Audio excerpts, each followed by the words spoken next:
the American exceptionalism brand of capitalism has no use for anyone who is incapable, and whether that be the elderly or the infirm or whatever. Like, we don't care about you unless you can make widgets to make me rich. Right. Yeah. So the minute you become unable to make a widget, our society has no more use for you. We have no value, and it sucks. It shouldn't be like that. Perhaps I could use this as an excuse to go to those far-off planets with little polka-dotted people if necessary, and be able to talk about love, war, nature, God, sex, all those things that go to make up the excitement of the human condition. I'm Captain James Kirk. Spock. Your move, Captain. Jim Kirk of the Enterprise. What's going on? I'm James Kirk. These people are my friends and my shipmates. Leave my crew alone. Out of the question. How about that? James Kirk. It fits like a glove, Captain. Oh, the bonehead ideas. Gentlemen, I'm Captain James Kirk. Get out of my chair. Get out of it now. My greetings and felicitations, Captain. So good of you and your officers to, drop in. Absolutely smashing. Greetings, everyone, and welcome to Humanist Trek. It's a Star Trek podcast about the humanism in Star Trek. I'm Sarah Ray. And I'm Allie Ashmead. Fan Expo was so much fun. Yay, it was awesome. Podcast magic. I'm sure it was. I'm dying to talk about it, but because of the recording schedule, it's going to be like a month before we can really tell you about, at least a couple weeks before we can really tell you about how it was. But anyway, I'm sure it's great. Fan Expo Denver. And hey, you just got back from South Korea. Yes. Holy shit. Your pictures. Oh my God. I love it. It looked like you had a great time. It was magical. It was really magical. And again, I think I said this before. I usually travel alone. Mm-hmm. And this time we traveled with a group of 38 people. Some of them were family members of our Taekwondo kids. Right. And it was so much fun. From the time we got there, everything pretty much went off without a hitch, except for when we were coming back. Some of us didn't make our connecting flight. Damn. But it was all right. They ended up coming later. But it was just go, go, go. We went all over South Korea, from Seoul down to the east, and then down the coast and up the coast. And then we went to North Korea and waved to the Kim family. Yeah, did you give the Kim family a big double middle fingers for me? Hell yeah. But it was magical. And the coolest thing is, so we stayed in probably 4 or 5 different hotels. So we would travel by tour bus, and our tour bus was a karaoke bus. That's amazing. So it had a big screen in the front and a microphone and one of those little kind of consoles where you choose the song. And I would say the first couple of days we really used the crap out of it, but we didn't really use it since then. But it was so much fun. That's a dangerous thing because there are people who don't want to have to deal with that. Well, I'm going to just chill in the bus and close my eyes and rest or whatever. Oh, no, you're not. Not us. Not us. No. Allie's got a song to sing. Nobody was like that, and we were all. That's good. It was hilarious. Everyone was like a little family anyway. These are people that I see almost every day, 4 to 5 times a week anyway, in class, and it was just really cool. We went to a Taekwondo school. It had dorm rooms. Oh wow. And then, but it also had this amazing grounds where they built an obstacle course for Taekwondo. But it was up a hill on a mountain. Damn. And it had all the different, the old style pagoda stuff. I mean, just like you'd see in a movie, like a courtyard, a kung fu movie. You're we're used to a vacant place in a strip mall. Exactly. A parking lot. A parking lot, yeah. But these were just you could go up there in the morning, meditate, sit on a rock, watch the mist float over the mountains, and then do some Taekwondo. And it was absolutely beautiful. That sounds amazing. We did so many cool things. We went driving up the east coast of Korea from Busan and going up north. And we stopped at this rest stop. First of all, their rest stops, nothing like our rest stops. Right. you'll have a gas station, you'll have tons of restaurants. It's like a strip Oh, mall, wow. but except tons of restaurants, places to shop. And then one of them had this stairs that leads down into the rocks, and it was overlooking a beach, the coast. So we stopped to take we were only supposed to stop for 15 minutes, but we ended up being there in half an hour because everybody got out and started climbing on the rocks and taking photos and doing taekwondo poses and stuff like that. And it was amazing. One of the last things we did was we went to one of these historical palaces. And part of the experience of going to the palace is you get to dress up in the traditional hanbok. No, I saw these pictures, but I wasn't following for context, so I didn't know what you were doing. I'm like, here's Allie in period dress. I don't know what that means. Period dress. Yeah, it's a hanbok, which is like a traditional palace wear, and it's like a beautiful dress. Yeah. I mean, and then the men also got to dress up, and I don't know what their outfits were called, but so we all 38 of us got to dress up and walk through the palace with this clothing on, and they had us in and out in 10 minutes, all 38 of us, to dressed and out. Oh, damn. Yeah, they were. And That's I was fast. like, Yeah. I didn't know this is a thing, that this is what people do when they go to the palace. Is that like a thing you can do, or is that like a thing you must do to go into the palace? You can do. It's Okay. up to you. Gotcha. You basically rent them, and Okay. you put them on and you walk around and with your umbrella and Right. looking like you belong there. Yeah, does it really give you that sense of like, I love these are those kinds of experiences or things that I really enjoy. But like, does it give you that feeling of like, oh, I am a person in a time period walking through, like, this must have been what it was like for them. Yeah, but that's exactly what I felt like. Well, I'm walking in someone's footsteps. Someone walked in these same steps that I'm walking in and looked at the same view of this courtyard. Yeah. Yeah. And it was just the coolest thing ever. Amazing. Well, welcome home. Thank We're you. happy you're back. I'm happy I'm back too. I slept for like 14 hours. But now my schedule's all screwed up, so I have to get that back on track. Well, I think everyone should do bucket list trip kind of things like that. And you should probably do it before you get old and can't anymore. So let's quickly get into today's episode before we all start rapidly aging. It's Star Trek, the original series, Season 2, Episode 12, The Deadly Years. Sir, contact with an object. It's moving toward us. No visual contact yet. Deflectors, full intensity. Mr. Sulu, yes, get anything on your scanners? It's coming at light speed. Collision course. Visual contact. Anything, over? All wavelengths dominated by ionization effects, sir. All engines full stop. This week's episode starts on planet Paint the Soundstage Orange, and KSM plus Chekhov, Scotty, and Galway beam into this settlement-looking area. There's a couple buildings around that look like there may be some kind of like quick, easy up colony buildings. Yeah. And the away team is surprised to not find anyone around despite having scheduled this stop. It's an annual checkup, so they've scheduled it well in advance. And Kirk said he had actually gotten a call, meaning a subspace message, from a guy named Robert Johnson, who was the leader of the expedition an hour ago. But nobody's around. And Johnson didn't say there was anything wrong on the phone call, but Kirk was picking up on some subtle cues that made him a little sus. Johnson seemed like his thoughts were like foggy, disjointed, or unrelated. And McCoy's like, an hour ago, you say? Well, it's 5:20 now. Dude was just blazed. Come on, Jim.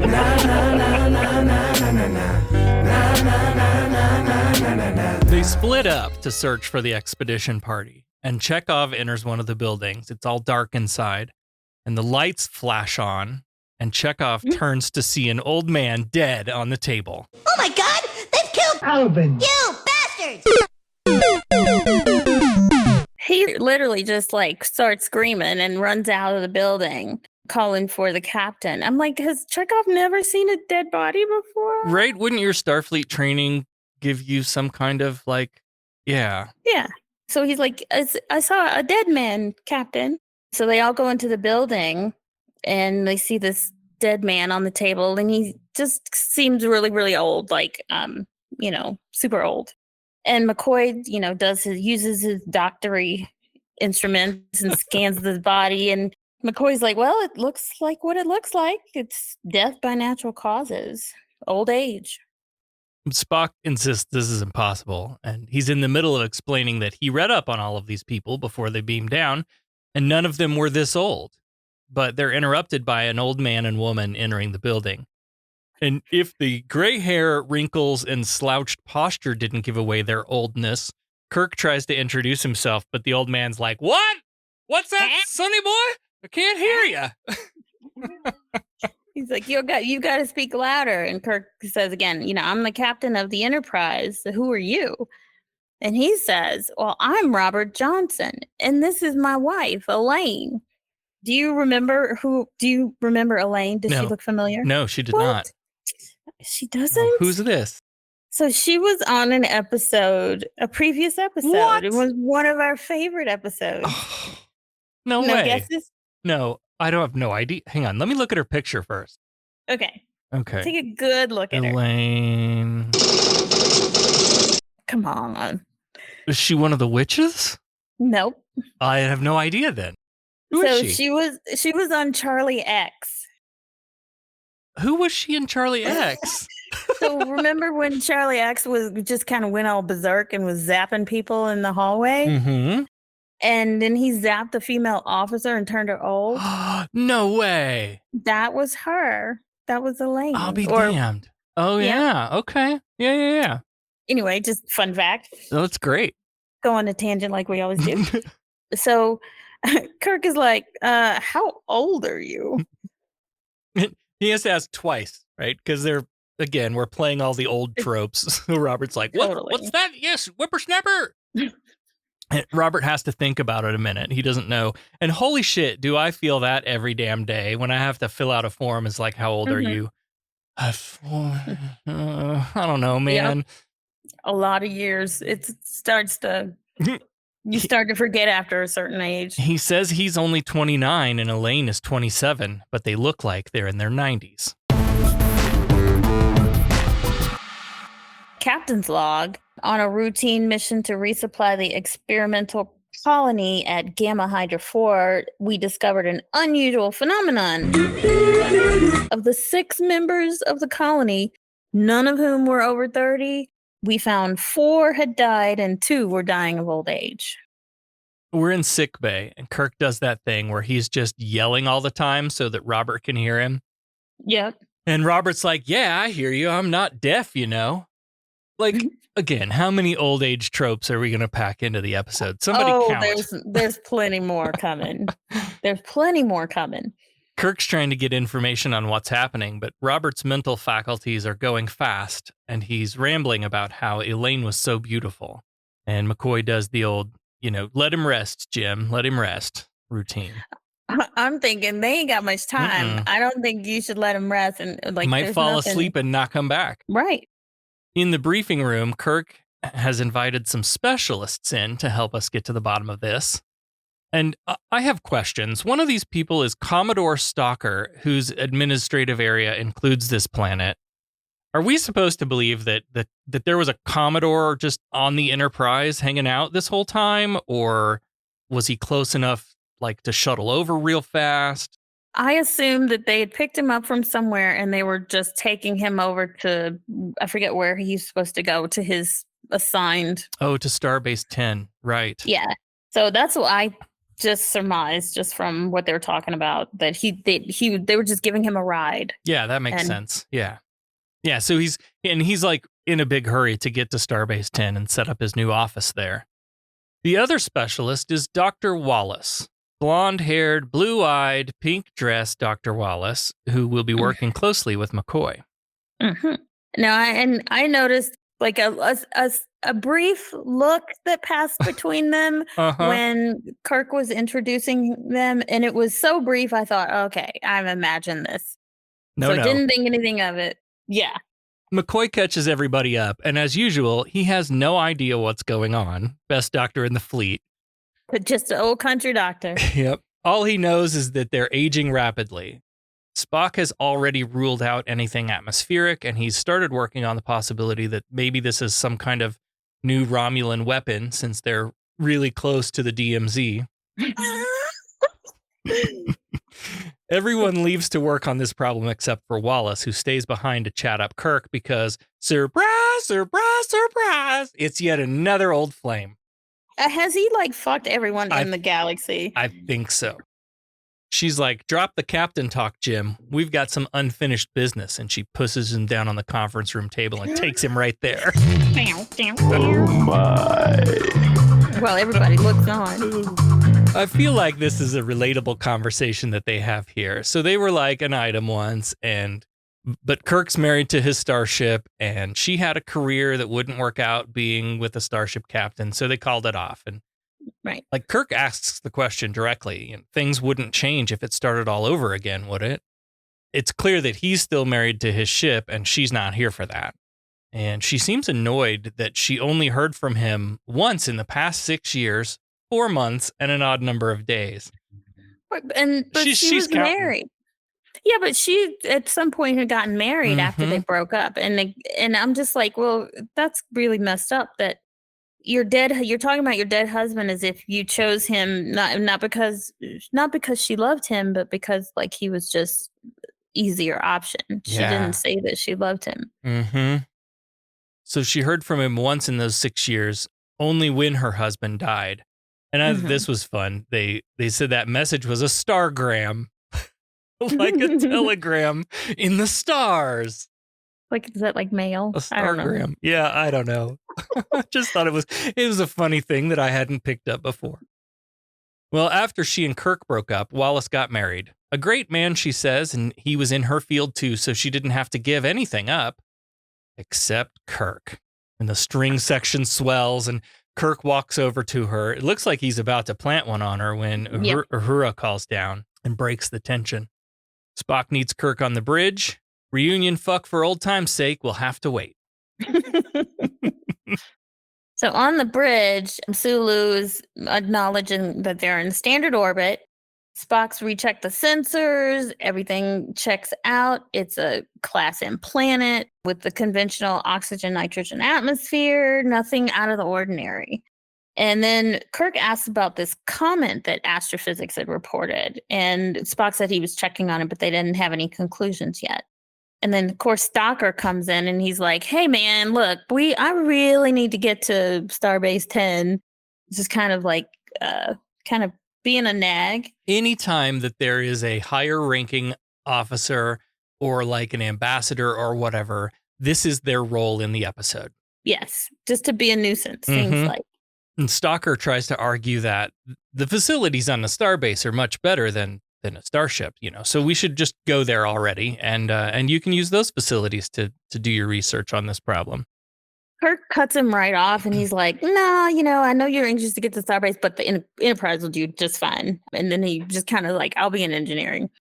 We get the first little indication that something might be happening to Kirk, because as he walked into the bridge at the beginning of this scene, he told Sulu to maintain standard orbit. And as he goes to leave, he gives that order again. And Sulu's like, right, you already gave me that command like 3 minutes ago. And Kirk's like, the bridge? Why the hell did I come into this room? Sulu and Spock share a look that communicates that Spock's suspicions are now raised. In sickbay, Lieutenant Galway comes to report our second indicator that the away team might be affected, like the expedition team. She's having trouble hearing. And McCoy, shit doctor as always, he's like, it's probably nothing. I swear. I'm like, if you are a doctor and someone says, I can't hear, you don't wave them away. Right? But he's like, well, maybe here, it's probably nothing. Here's a little hypersonic treatment, might clear it up. Yep, nothing to worry about.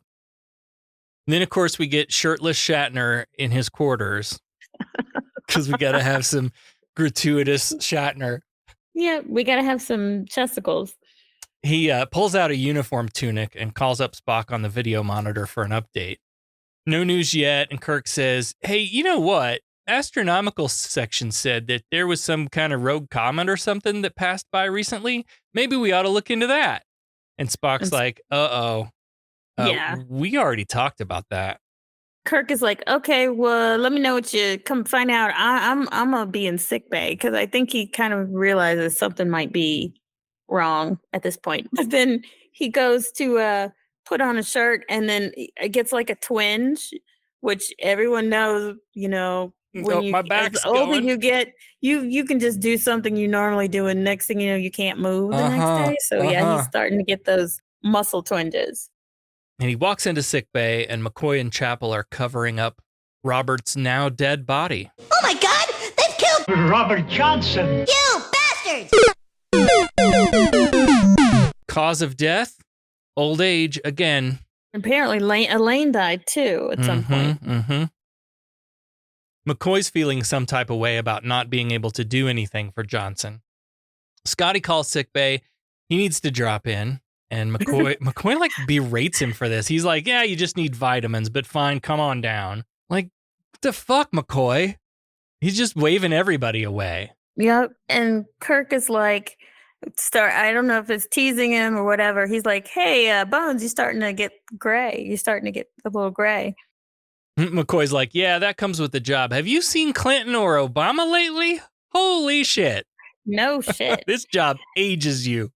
But I think another old age trope is McCoy just snaps back at him, like really aggressive, and he's like, "You take over my job and see what happens to you." But he was just like super aggressive, and I'm wondering if how sometimes like the cranky old man or whatever, right? Yeah. We portray old people as like ornery and defensive, and he's just being really argumentative with Kirk for some reason. Yep.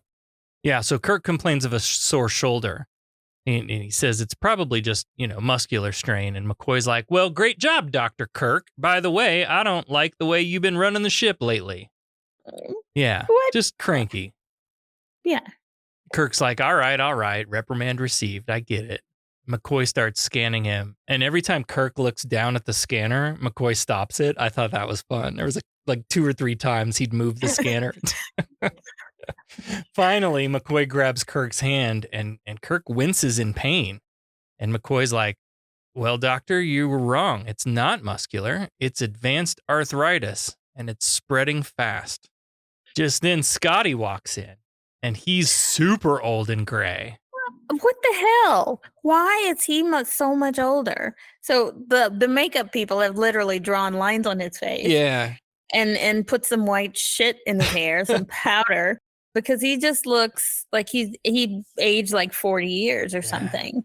But Kirk and Doc McCoy don't look that old yet. Well, and they say a couple of times during this episode that like, well, people age at different rates or whatever. Yeah, but it wasn't consistent. No, it still didn't make the well, the math doesn't work out either, so no. We'll get to that. I do want to call out the fact that Kirk exclaims, Scotty, as he walks in. Now, you'll recall our question last week to the Starfleet Academy Cadet Challenge said that they do not call him Scotty ever again in the series after last week's episode. And yet, here it is. I'm wondering. Becca was wrong. What I'm wondering was it production order or I don't know because maybe this one because was it was the question was or the answer was that it was only in that one episode that it was ever spoken. Yeah, I think Becca was That's right. what I'm saying.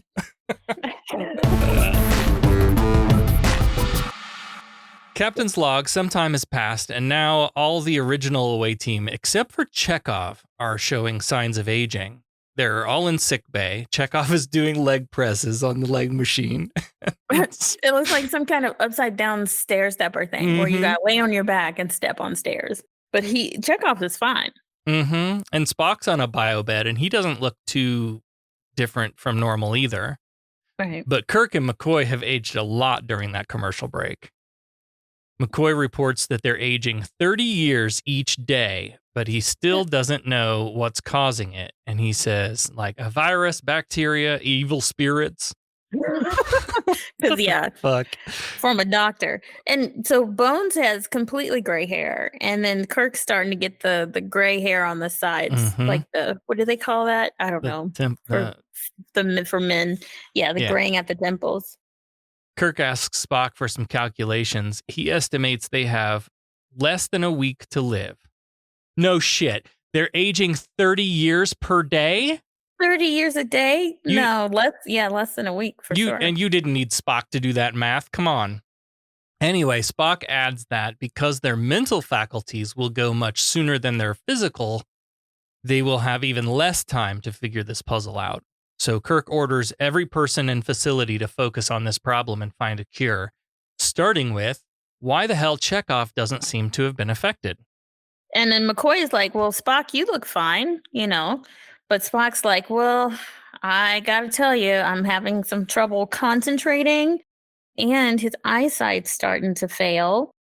And then I guess one of the things for Vulcans is for Spock, the temperature seems to be increasingly cold on the ship. So maybe that's a sign of Vulcan old age.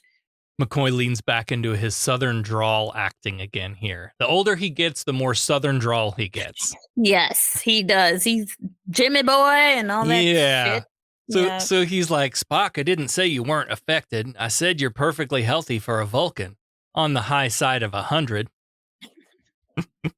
Scotty's like, hey, can I go back to work yet? And Kirk asks, like, do you really feel up to it? And Scotty's like, yeah, maybe a nap first. Napping, fatigue. Yeah. Memory's going, can't hear. Ornery. I guess that's old age. So Spock takes Scotty by the arm and like escorts him out of sickbay. Then McCoy tells Galway she can leave too, go get some sleep. But from off camera, she is protesting hard. She says, if I sleep, what will I find when I wake up? And the camera follows Kirk as he walks over to her, and she's real old looking. She old as fuck. I mean, and that's ridiculously old. She was younger than all of them, and now she's super old. Yeah. Kirk sends her back to her duties, and on her way out, she stops at a mirror by the door and bitches about this being a stupid place for a mirror. I thought that was funny. Kirk and McCoy take shots at each other. They're both getting pretty cranky in their old age, but Kirk wants to know why Chekhov seems to be immune, so they're going to run him through another complete physical.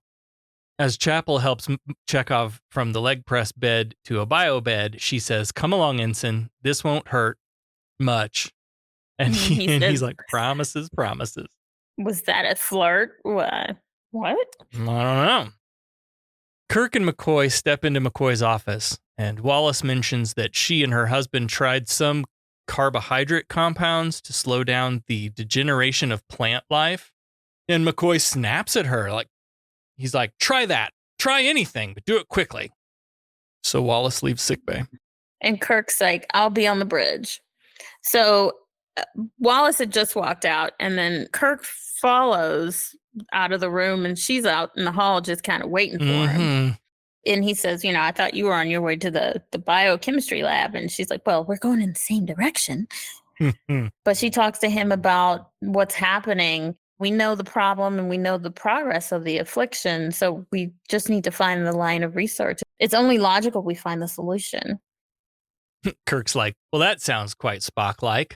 But then she switches gears and starts talking about the heart and how, like this situation, the heart isn't logical. And speaking of the heart, Jim, I thought when I married that other guy that I was over you, but I was wrong about that.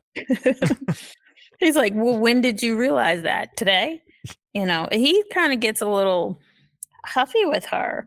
It seems like he's suspicious of her motivations.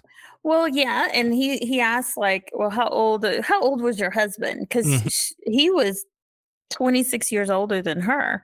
So maybe she likes older men. I don't know. Right. But she's like, he was a brilliant man. He was stationed on a lonely outpost, and they got lonely, and one thing led to another. What you do. Yep. In the end, he calls her out, asks her to look at him and tell him what she sees, and she starts laying on the compliments. Captain James Kirk, a man of morality, decency, handsome and strong. But he's like, yeah, and old too, and getting older by the minute. And with that knife firmly lodged in her heart, he says, What are you offering me, Jan? Love or a going away present? Damn. That's really fucked up. Yeah. On the bridge, Chekhov is bitching about all the samples that Nurse Chapel took. The needle won't hurt, Chekhov. Give us some more blood, Chekhov. Take off your shirt. Chekhov. Roll over, Chekhov. Breathe deeply, Chekhov. Blood sample, Chekhov. Marrow sample, Chekhov. Skin sample, Chekhov. If I live long enough, I'm going to run out of samples. Oh, it was so funny. He's hilarious. I think he and Sulu are the comic relief. Yeah, and they get another Sulu Chekhov moment here when Sulu's like, you'll live. And Chekhov says, oh, yes, I'll live, but I won't enjoy it. I love them together. They're so great. I do too. So Kirk comes in and Sulu just reports, we're still maintaining standard orbit. And then Kirk tells him to increase the orbit to 20,000 perigee, which I don't know what that is. I looked it up. I can tell you. Okay, I looked it up because I was like, I don't know what the fuck that is. The perigee is the point in the orbit of the moon at which it is closest to Earth. Mm-hmm. So a moon or a satellite or anything that's orbiting, it's at the nearest point. Whereas apogee is the opposite. It's the furthest point. Gotcha. But in units, when you use that in units and you say 20,000 doesn't mean anything to me. Right. Yeah. Yeah, it's not a unit of measure. Right. It's 20,000 kilometers. We've been using metric lately. I know. Then if it's 20,000 kilometers, Kirk, say that then. Right.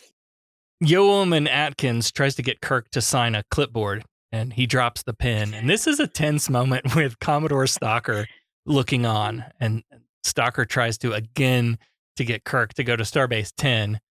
And he's like, I just want to do something to help because I'm watching these 4 valuable officers failing. But Kirk is insistent on staying here until they find the solution. Now, this seemed like a really stupid decision in the moment to me, right? Because it's not like they're doing any testing on the planet or anything, right? Like Spock already did the atmospheric thing. Like now they're just poking and scraping and bleeding out Chekhov. So why not go to Starbase 10? They got to have a reason to cause some animosity between him and Commodore, as if there isn't already. Because, like you said, anytime there's somebody on board that ranks higher, Kirk always has this attitude. Like and like granted, the people are usually insufferable, but he always has this attitude. I'm in command here, not you. Yeah. You're on my ship. Kirk's really started to lose his mental abilities, though, because first he offers to ring Starbase 10, and Spock reminds him that he already sent that message earlier today. Oops. Then he asks Yeowoman Atkins for the fuel consumption report, and she's like, the one you literally just signed when you dropped that pen? And it takes her showing him his signature on the clipboard for him to be like, oh, yeah. Yeah, I guess I already did that. Still, he's mad about it. Later, this is great. Kirk is old man napping in the recliner in the captain's chair. And Uhura kind of pauses to stare as she walks back to her station. The Commodore is still there. And when Spock arrives back on the bridge, he doesn't notice that Kirk is asleep until he tries to talk to him and he gets no reply. And then when Spock changes the channel on the TV, Kirk jumps awake and he's like, hey, I was watching that. And at this point, Spock has just a tiny little bit of gray at his temples. Spock's got good news. He thinks that the cause of their aging is indeed due to that rogue comet. The orbit of the planet took it right through the comet's trail, and while they didn't pick up any unusual radiation on normal scans, resetting the sensors for the extreme lower range of the scale picked up some radiation. Again, they're always finding shit outside of their normal scans. Why isn't the expanded scan the normal scan? Exactly. Why aren't you scanning for everything all the time? Right. Do that first. Mm-hmm. Yeah. But then again, there wouldn't be a show. That's true. As Kirk and Spock head down to see McCoy with this new information, Kirk stops to order Uhura to call Starfleet, But because of their proximity to the Romulan DMZ, she'd better use code 2. And Uhura's like, you forgetful old fool, the Romulans have cracked that code. So Kirk's like, oh, right, yeah, code 3 then. Oops. Again, Kirk orders Sulu to increase their orbit to 20,000 perigee, whatever that is. And Sulu's like, you mean another 20,000? And Kirk's annoyed that all of his orders are being questioned. But Spock saves the moment by asking Sulu what their present position is, orbiting at 20,000. And then we kind of cut around the bridge for reactions until finally Kirk nods and says, maintain. Everybody's like, oh, what's wrong with him? What's wrong with the captain? You know? And so down in the biochemistry lab, McCoy is like, radiation? That's as good as answer as any. But why didn't we know about it earlier? That's what we're saying. No exactly. shit, McCoy. Can we talk about this thing on the table first? There's a prop on the table that looked to me like some kind of 4-H rocket project or something, but the top half of the rocket looking thing is wrapped in aluminum foil. Why did I not notice that? It was the weirdest looking thing. I don't know. Let's see if I can find a picture of it. This thing. What the fuck is that? It's like a dildo covered in aluminum foil. I don't know why I didn't see that. It's got a flared base and everything. Oh my God. I don't know how I glossed right over that with my dirty mind. I would have gone straight to dildo covered with aluminum foil. Wow. Hey, kids at home, don't use aluminum foil. No. Kirk's headed back to the bridge, but Spock stays behind to ask a question of McCoy. Turns out this temperature sensitivity problem is getting worse. He's raised the temperature in his quarters by 125 degrees. It's like bundled up in the recliner. Why is it so cold in here all the time? Another old age trope. Yes. Too. They're always cold. And McCoy's like, well, I guess I ain't going to be making any house calls because humans can't deal with that kind of temperature. Spock just wants something to help him deal with the temperature thing. And McCoy gives him a McCoyism. He's like, I'm not a magician. I'm just an old country doctor. Spock is like, as I always suspected. After Spock leaves, Wallace laments that none of their usual radiation treatments is going to do anything in this case. So McCoy's like, well, we'll just have to start from scratch. And again, work quickly. We're running out of time here. Here comes Stalker again to bother Spock this time. And he says, Mr. Spock, a ship can function without a chief engineer, without a medical officer, and even a first officer. But it cannot function without a commanding officer whose condition is less than perfection. And so basically what he's getting at is like, Kirk is forgetting shit, and I don't trust him to be at the helm anymore. And he wants Spock to help him take over command of the Enterprise.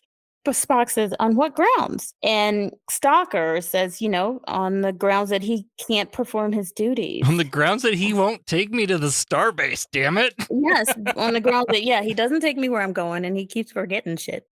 And Spock says, yeah, well, this could get complicated because, I have the same affliction, right?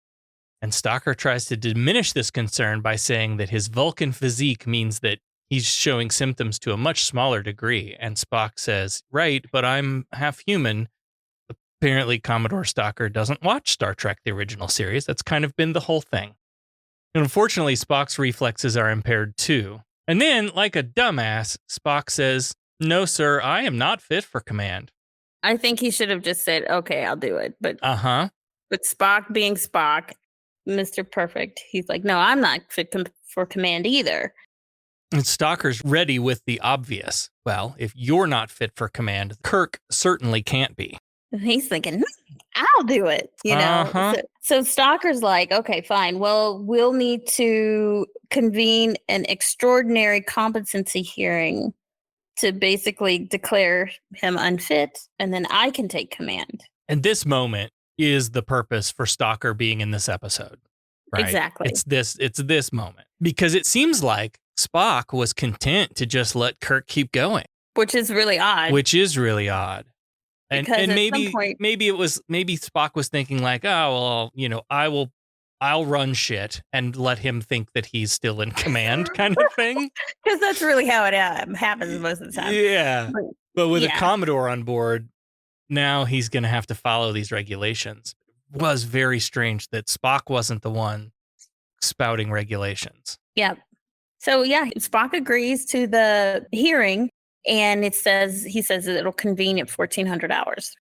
Back in sickbay, old man McCoy tells Chekhov this isn't going to hurt a bit, but Chekhov's heard that story before. From the other room, Galway shrieks and stumbles through the doorway, collapsing in Kirk's arms, dead. Oh my God! They've killed Lieutenant Galway. you, bastards! I mean, that was quick. Yeah, she was That's real old though. I know, and then that's where Kirk pulls out her metabolism is faster than the rate of aging depends on the metabolism, and hers was just faster than everyone else's. And Kirk is like, okay, how long have we got? And McCoy just says, a matter of days, maybe even hours. In the briefing room, Spock has convened the competency hearing. I wish we'd gotten a scene before this, like in the hallway maybe, where Kirk and Spock had a conversation about this. Like Kirk protests, but Spock's like, look, I agree, but here's what the regulation is or whatever. Like, I wish there had been a conversation between them about this before it started. Instead, this conversation happens in the courtroom on the record. I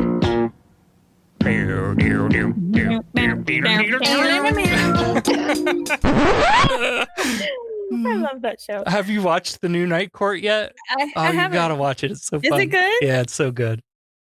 Spock, who is now starting to gray around the temples a lot, opens the hearing and states for the record that this hearing was called by Commodore Stalker and reluctantly called by himself. And Kirk adds, let the record also show that I consider this hearing invalid. So Stalker makes a statement too. Everybody's going to make a statement now. He tried to convince Kirk to proceed to Starbase 10, and Kirk refused at every turn, so he's just trying to save their lives. And he tries to take responsibility for the hearing, but Spock insists that as first officer, it's his responsibility. He asks if Kirk wants to make a statement. And I guess Kirk gets up from the chair a little bit too quickly because he has another twinge. And so Kirk does make a statement. He says, I'm the captain of the ship and I'm totally capable of commanding her. So let's call this whole bullshit off and let's go back to work. But then now Spock starts quoting regulations. Like, sorry, Captain, we have no choice. Sulu is the first witness, and he's asked about the 2 times that Kirk gave him an order and then repeated it a few minutes later, forgetting the first command. And in the middle of this line of questioning, Kirk gets out of the chair again in an outburst. Yo Woman Atkins is next. Same line of questioning. Hey, you remember that fuel consumption report you asked Kirk to sign? And she argues back. She's like, sir, he had other things on his mind, more important things. And Spock redirects back to the question.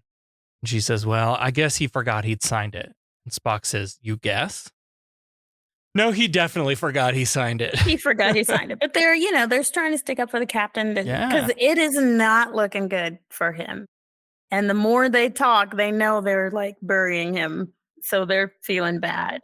And then next is Uhura, who was asked about the whole code 2, code 3 thing. And then she kind of sticks up for him too. She's like, well, he changed it to code 3. But Spock says, after you reminded him that the Romulans had broken code 2. And she's like, yes. Yeah, it's looking really bad for Kirk. Finally, Spock has to wake up McCoy, who's nodded off. He's looking old as fuck, too. And he asks the computer to use McCoy's most recent physical of Kirk to compute his age. And the computer comes back with somewhere between 60 and 72 and aging rapidly. And Kirk's like, I'm 34 years old. Spock says, Doctor, will you give us your professional evaluation? Well, as professional as an old country doctor can be. Your professional evaluation of Captain Kirk's present physical condition. He says he's aging rapidly, and Spock asks McCoy about the mental effects. Aren't those degenerating even more rapidly? And McCoy tries to like defend his friend. Again, like they're all trying to help Kirk. But he's like, you can't argue with a fucking machine, Spock, even though McCoy literally does that all the time. Every single day. But he agrees with the computer's assessment, and he apologizes to Kirk. So Spock is like, well, the board's got no further questions unless you, Commodore Stalker, have anything you want to add. And then it gives Kirk a chance to call any witnesses. And Kirk's like, I'm perfectly capable of speaking in my own defense. He says, there's only one reason for this dumb hearing. I refuse to leave Gamma Hydra 2. And Spock's like, 4. As he's walking around the table, did you notice Scotty? No. So earlier when we saw Scotty get old, they'd drawn some lines on his face and they had his own hair and they had put some white powder in it. This time, Scotty, they had somehow changed his hair to some kind of hideous blonde wig. Oh, I didn't notice that. It was awful. I'm like, why would you go from, he already had gray hair, but then they just do a brief shot of him around the table and he had a blonde wig on. So makeup was having a day. Speaking of makeup, when we answered the question for this week's Starfleet Academy Cadet Challenge, which is what not so special effect did they use to make the people look old or whatever, because you answered the paper on the face for the wrinkles or whatever, I noticed, I looked for that, and it does look like they were all given some kind of wrinkle treatment that like really made their face, crinkly, and you could tell there was something on their face. You just didn't know what. And I don't think they used a lot of that liquid latex back then. Maybe they did, but I don't know. I'm crossing my fingers. I don't know if I got it right or not.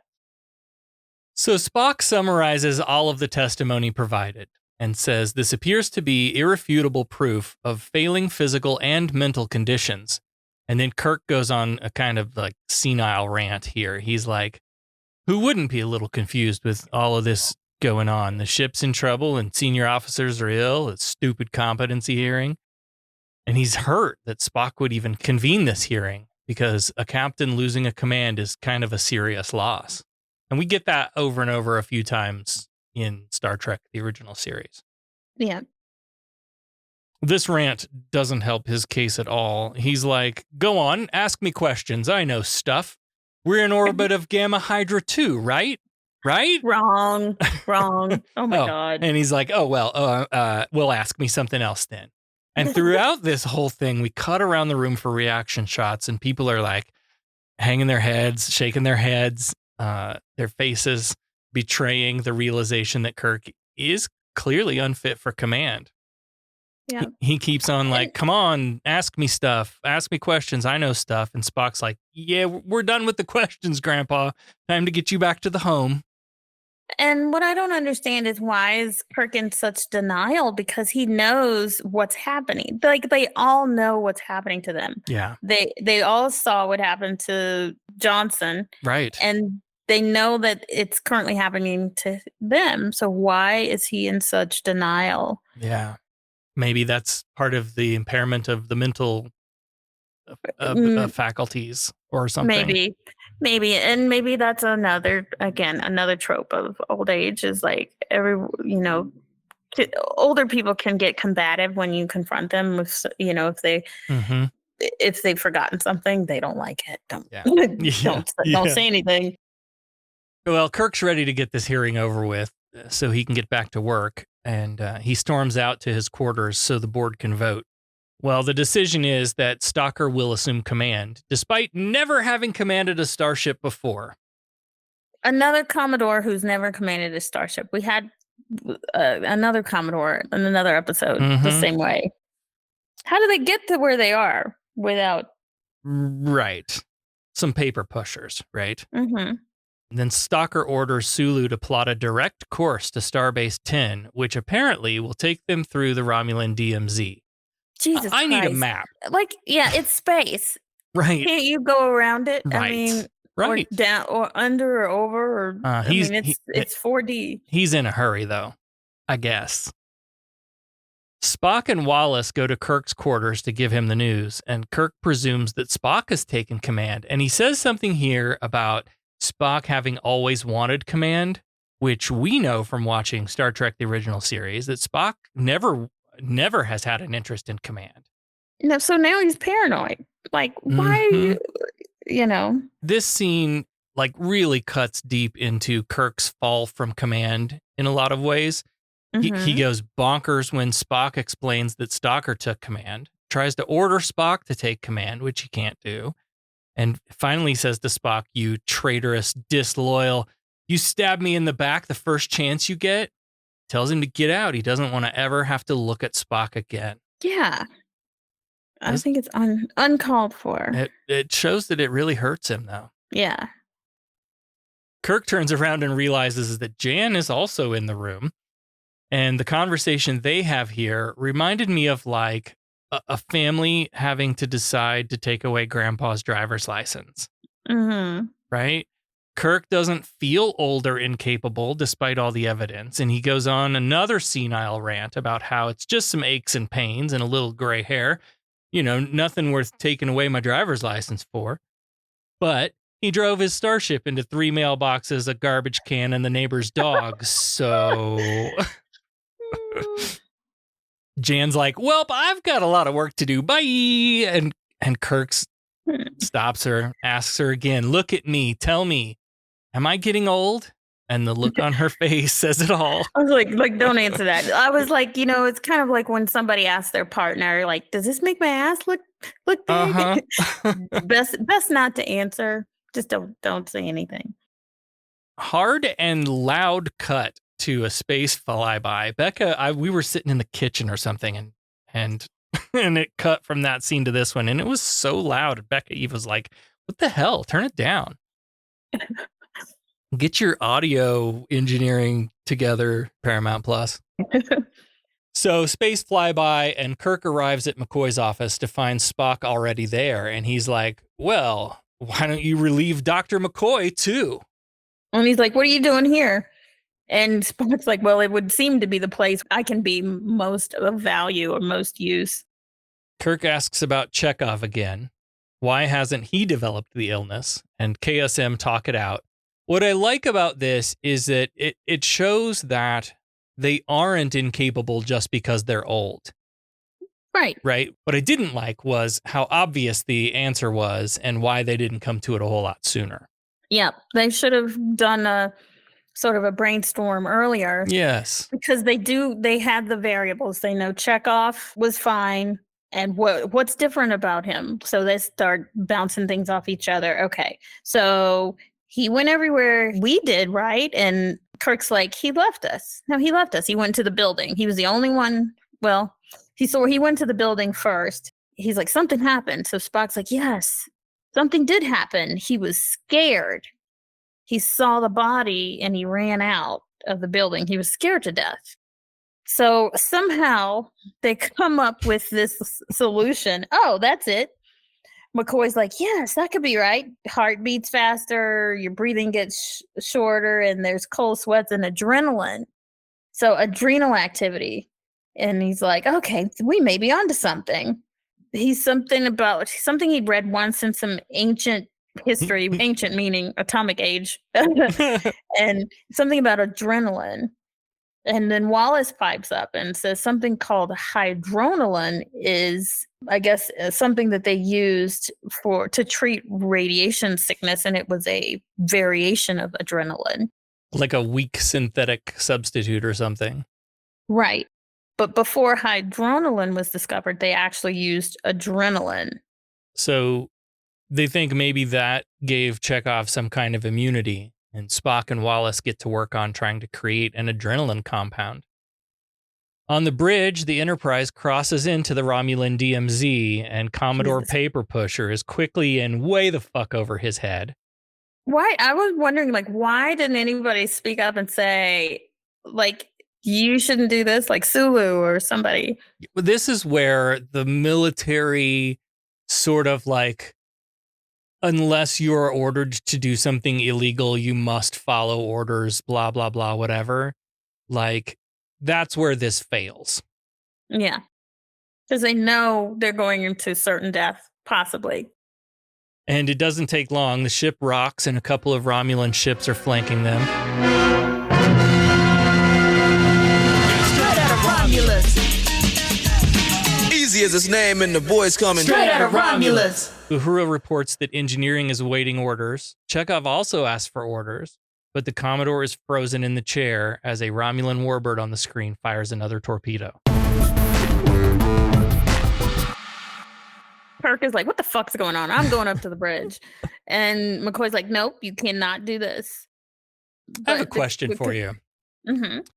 A first shot out of the break is the Enterprise getting hit with these energy balls or torpedoes or whatever they are, right? Mm-hmm. And I know this is remastering, but the way these blasts hit makes me think that the shields are an energy field. That's what I was, you know what? I remember that and I thought the same thing. I'm like, okay, maybe they're back to an energy field and not an actual physical shield. Yeah. Because it looks like there was a wall or it was just a mistake in continuity that they just, I don't know. I'm confused. Yeah, me too. Anyway, down in sickbay, Kirk's up and trying to get to the bridge, and McCoy's holding him back. He has to call for Chapel and Wallace to help as Kirk keeps going on about needing to get to the bridge when we're under attack. Meanwhile, on the bridge, Stalker is trying to be the diplomat. If he could just get the Romulans on the phone and explain that they crossed the DMZ on a life-saving mission or something, maybe then they'd understand. But both Uhura and Sulu are like, yeah, we've tangled with these fuckers before. They'd never answer their phones. Fucking Gen Z. Oh, now you say something, Uhura and Sulu. You Right. should have said something when he first had ordered you to go to the neutral zone. But whatever. Back in sickbay, Wallace is strapping Kirk down in a bed as he keeps protesting. And McCoy's like, just shut up and lay down. We're both done for anyway. And Kirk's like, no, my ship. Okay, so then Spock comes in. And he's carrying a beaker of something that looks like some really dark piss, right? Some like, I'm like, it's in a beaker. Mm-hmm. But he's like, I've made the necessary computations and he's produced the serum. It might be dangerous, but we don't have any time to make any refinements to it. So McCoy's like, all right, let's go. Let's do it. Kirk's like, me first. He's like, I've got to get back to my bridge. They mention a couple of times that this stuff could be the cure or it could kill them. Spock's not sure. But Kirk makes the point like, look, I'm going to die whether I take it or not. Yeah. Right. So that's their only choice, only chance. And I don't know how the stuff gets from the beaker to the shot. Do you? I didn't understand we don't see that point. No. Yeah. Because 1 minute he's carrying the beaker. I don't see them load up a hypo with it or anything. Right. Luckily, Kirk's already strapped down because when Wallace gives him this shot, he goes into crazy convulsions. And all they show was his crotch. Uh-huh. Was it just, okay. Yes. I'm like, why are you showing his crotch? I think the nurse had her body was blocking the top half of him, and all they kept showing was his crotch rising up and down on the bed. And it was disturbing. I'm like, why? There's a few more ship shakes as the Romulans keep attacking, but the serum is working and Kirk's aging has stopped and his bodily functions are getting stronger. Uhura's still calling the Romulans, and finally they pick up, and on the view screen is Mark Leonard again, and he's like, tell Spock I said he should have gone to the Vulcan Science Academy. Now he'll die. No, the Romulans still won't pick up the phone, and finally Commodore Stalker starts asking for opinions. Finally. This is a major leadership lesson right here. And we have talked about this recently, personal life, recent events. It is the mark of a good leader to admit where they lack a specific knowledge or ability and trust their team's knowledge and abilities to get through the challenge. Right. And this is not something that Stalker can do. He's neither a commander nor a leader. Yeah. And he's ready to just give up and surrender to the Romulans, even though Romulans don't take prisoners. Kirk just comes in looking all young and shit. I know, to the rescue. And he's like, demands a report from Mr. Sulu. Completely ignores Stalker because Stalker's sitting there saying, what am I going to do? I don't know what to do. So Kirk starts barking orders, and Sulu's like, okay, we're surrounded by Romulan vessels, maybe 10, range of 50 to 100,000 kilometers. And then Kirk starts like, okay, engineering, this is the captain. I want full emergency power. I want everything within about 2 minutes. I want the warp drive engines on full standby. And then he tells Uhura to open up a channel to Starfleet Command. And he says specifically code 2. And Uhura, knowing, he's back to looking young, but she's like, code 2? And Kirk's like, that's an order, code 2, as if to confirm, no, I'm not crazy. That's what I said. It's all part of the plan. He wants the Romulans to intercept this message. Right. Since they won't answer the phone, it's the only way to communicate with them. It's brilliant. The message is that they have inadvertently entered the Romulan DMZ. No way to escape. Shields are failing. Kirk pulls another Corbomite maneuver and says that they will implement a self-destruct using the new Corbomite device recently installed, which will not only destroy the Enterprise, but everything in a 200,000 kilometer area. And it'll create a dead zone in space, so we need to warn other ships to avoid the area for the next 4 years. That would scare the shit out of me if I was a Romulan. So I had no idea that the Corbomite maneuver was referenced again in this series. I did not know that. Me either. That's amazing. I love it. I was happy to see it. Yeah. Why don't we talk about that as much as the Kobayashi Maru? Oh, yeah. As planned, the Romulans all start backing up, giving the Enterprise some space. So it's clear that they did indeed intercept that message. And once they've backed off enough, the Enterprise punches into Warp 8 and leaves the Romulans in the dust. They're back out of the Romulan DMZ, headed to Starbase 10, and Stalker reiterates to Kirk that, like, look, I was just doing what I thought was necessary to save you guys. And Kirk's like, well, I hope you've learned that there's very little a starbase can do that a starship can't. And Stalker's like, yeah, I get it, especially with the right man at the helm. And the right man sure as hell ain't Stalker. Yeah. McCoy steps off the turbo lift, looking young again. Scotty's well again, too. Now it's Spock's turn for the serum, and McCoy tells him he prepared an extremely potent dose because of Spock's Vulcan physique and removed all the breakables from sickbay. Wallace steps out of the turbo lift as Spock, McCoy, and Stalker step in to leave the bridge, and Kirk's like, well, gentlemen, all in all, an experience we'll remember in our old age, which won't be for some while, I hope. Take over, Mr. Sulu. Steady as she goes. Sulu says, steady as she goes, Captain. Kirk says, I thought I said that. Now, before we get into the humanism in this episode, that last little button as Kirk is saying, take over, Mr. Sulu, he walks up to Jan, like face to face, and then we never see her again. Nope. I want more closure. I wanted one more scene where they briefly revisit the whole, like, yeah, I guess this is never going to work because I'm the captain and you're not a starship person. Like, it just isn't going to work. One more kiss. Yeah. One last kiss. Yeah. I needed one more scene in this episode. Yeah. You get nothing. You get nothing. Boy, I'm sure glad that's over with. I'm happy the affair is over. Me too. A most annoying, emotional episode. Yeah, but I learned something today. When dreams become more important than reality, you give up travel, building, creating. One jealous god, if all this makes a god. By sparing your helpless enemy, who surely would have destroyed you, you demonstrated the advanced trait of mercy. Frankly, I was rather dismayed by your use of the term half-breed. You must admit, it is an unsophisticated expression. So, for me, this episode was very clearly about aging and the challenges that come along with it. 100%. I was like, is there well, I didn't really know for sure. I was like, is there a message here about age discrimination, or are we just bashing on old people? Right. Or what? Well, I think, like I said, I mentioned this during the episode, but like the whole taking away the car keys thing, like that hits home, I think, because those decisions are not easy, and they really had to balance their empathy for the aging crew and like, these are my friends and Mhm. I care about them, but then also a responsibility to the safety of the ship and crew. Right. And And it's that whole thing about if you are the person who is aging, I kind of could try to put myself in Kirk's shoes.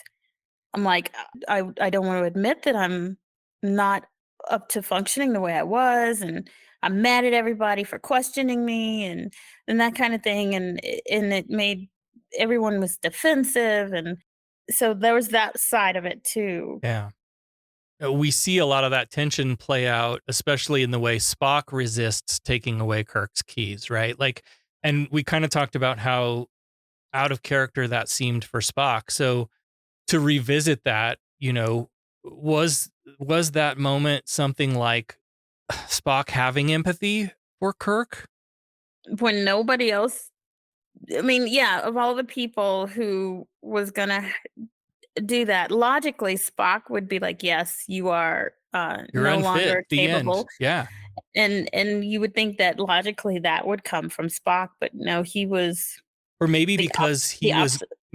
he was going through that aging process too, like that gave him an ability to kind of have empathy for Kirk. I don't know.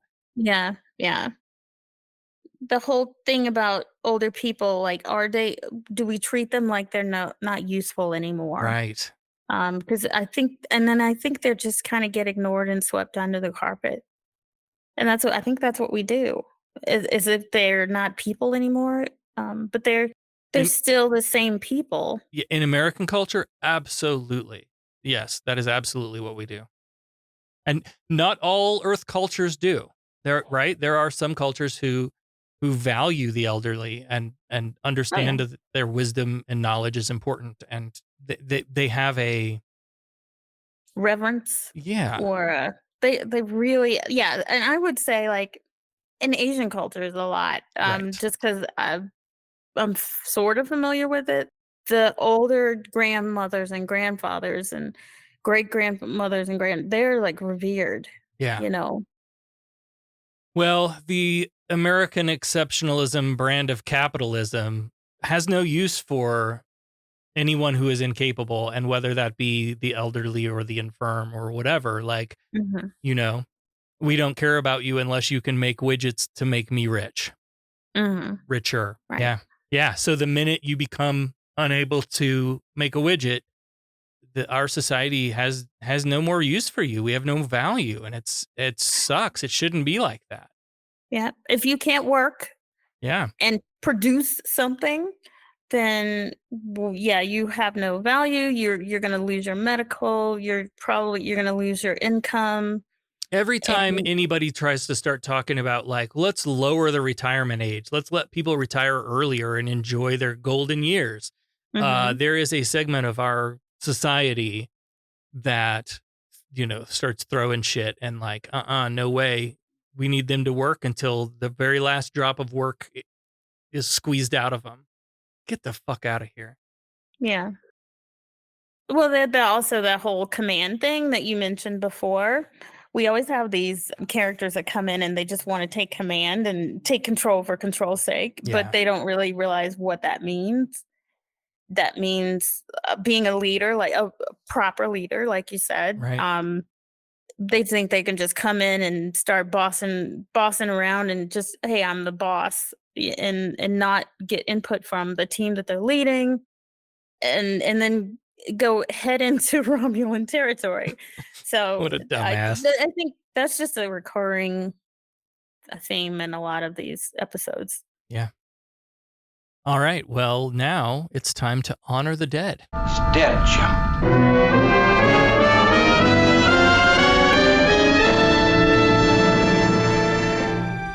We are assembled here today to pay final respects to our honored dead. Robert Johnson and his beloved Elaine, stricken by the unknown. McCoy couldn't explain. They grew old quickly. Their hearing began to fade, as did their memory, a product of old age. Poor Galway, stricken by the same, her fast metabolism, according to McCoy, was to blame. That's kind of lame, but that's all I had. Rest in peace. Rest in peace. Let's get right to business. Fine, I'm authorized to pay an equitable price. Federation has invested a great deal of money in our training. They're about due for a small return. Listen, we pay off percentages. We're entitled to a little service for our money, huh? Is this the way your citizens do business? Their right of petition? They pay their percentages and the boss takes care of them. Is there anything else? All right. Well, we want to thank our patrons. Thank you, patrons. Thank you, patrons. There are a lot of great ways to help support the show here. But one of the ways to do that is free. You can leave us a review or ratings wherever you happen to listen to Humanist Trek. But of course, one of the best ways to support us is to toss some gold press latinum at us by becoming a patron of the show. We want to thank all of our patrons, of course, but we want to thank our founding admirals. A special thanks to Russell, Allie, Peter, and Sarah. Patrons get early access to every episode, merch at various levels. There are some patron-only exclusive episodes. We're planning on doing some more of those as we go along. So head on over to patreon.com/humanisttrek and pledge as little as $3 a month. It goes a long, long way to helping support the production of this show. I assume you're loitering around here to learn what efficiency rating I plan to give your cadets. Trainees, to the briefing room. Is that all you gotta say? What about my performance? Aren't you dead? I don't believe this was a fair test of my command abilities. There was no way to win. There's no correct resolution. It's a test of character. Now, what is that supposed to mean? I am understandably curious. May I ask you a question? Who's been holding up the damn elevator? All right, let's bring Becca back in for the exciting answer to last week's Starfleet Academy Cadet Challenge. Last time on Humanist Trek, you asked us, what not-so-special effect was used to aid the appearance of an aging cast for this episode? And Allie said they used, like, TP on their face with some stuff Paper to make wrinkles. and makeup And I said they dyed their hair gray.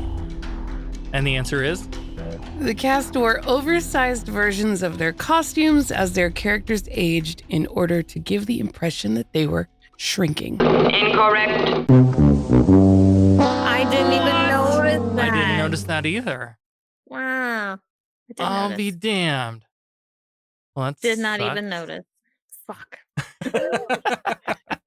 Shit. All right, next week we'll be reviewing Star Trek The Original Series, Season 2, Episode 13, Obsession. Kirk is determined to hunt down a vampiric entity he failed to destroy in his past. Don't remember. I vaguely remember a, like, vampire kind of storyline at some point, but, like... Oh, is this Halloween again? No, it's not, though. It's December. This came out December 15th, 1967. December. Well, okay. Yeah. So, I don't know. Okay, what's our question for Obsession?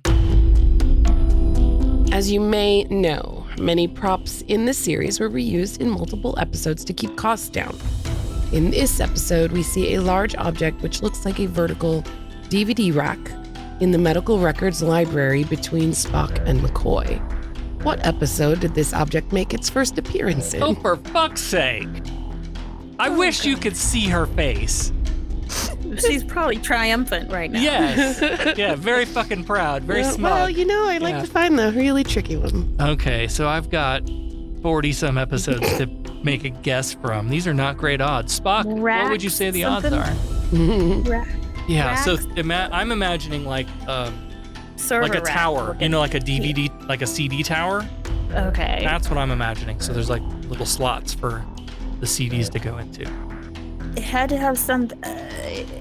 I'm thinking it had to be something to do with either a lab or like the one. Oh, what's that one episode, Dagger of the Mind, where they put them in the chair, in the chair, and somebody was over there twisting knobs. Yeah. Or I don't know, man. Could have been part of one of those computers, of all those computer planets we've seen. Mm-hmm. Oh man. Will you at least tell us what season it was in? Yes. Yes, but you don't know what it was in the second season. Okay, good. It was in this. That narrows it down. Okay, good. Mock Time, Who Mourns for Adonias, The Changeling, Mirror Mirror, The Apple, The The Doomsday Machine, Cat's Paw, I, Mud, Metamorphosis, Journey to Babel, Friday's Child. I, Mud And was the Deadly about... Like, that's a lot. That's still a lot of episodes. 12 episodes. Maybe I, Mud, because that had like fembots and androids. Sounds good to me. I, Mud it is. I'm saying I, Mud. There was no computer stuff in Cat's Paw. All right, well, we've locked in our answers if you want to play along. Good job. Play along by sharing this episode on your favorite social media. Use the hashtag Starfleet Challenge. We'll pick out our favorite to be the winner. Next time on Humanist Trek, Star Trek, the original series, Season 2, Episode 13, Obsession. Live long and prosper. Kapla. Humanist Trek is available wherever you replicate your podcast. Follow us on all the social medias at Humanist Trek. Become a patron at patreon.com/Humanist Trek. Open hailing frequencies to podcast@humanisttrek.com and visit our website, humanisttrek.com. Humanist Trek is a production of Sarah Austin Media.